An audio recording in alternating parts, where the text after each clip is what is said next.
எத்தனை ஆபத்துகள், எத்தனை மந்திரவாதங்கள், எத்தனை பில்லி சூனியங்கள், ஏவல் பிசாசுகள் உங்களை சுற்றி சூழ நின்று கொண்டிருந்தாலும் பயப்படாதிருங்கள். நீங்கள் எதிர்த்து நிற்கும் பொழுது பிசாசு உங்களை விட்டு ஓடி போவதை தவிர வேறு வழியே இல்லை. இந்த அமாவாசை கனத்த நாள்களிலே வேலை செய்யும் என்று ஜனங்கள் நம்புகிற எந்த சத்துருவின் வல்லமைகளுக்கும் உங்கள் மீது அதிகாரம் இல்லை. நீங்கள் சிங்கத்தின் மேலும் விரியன் பாம்பின் மேலும் நீங்கள் நடந்து பால சிங்கத்தையும் வலு சர்ப்பத்தையும் மிதித்து போடுவீர்கள். அமாவாசை என்ன அமாவாசை?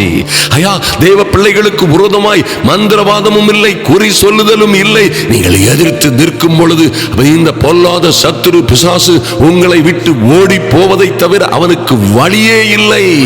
இந்த அமாவாசை அல்ல, எந்த அமாவாசையிலும் நீங்கள் ஜெயம் எடுப்பீர்கள். நீங்கள் கர்த்தரோடு இருந்தால் உங்களுக்கு விரோதமாய் நிற்பவன் யார்? உங்கள் ஆயுசு காலம் முழுவதும் எவனும் எந்த சக்தியும் எந்த பிசாசும் உங்களுக்கு எதிர் நிற்பதில்லை.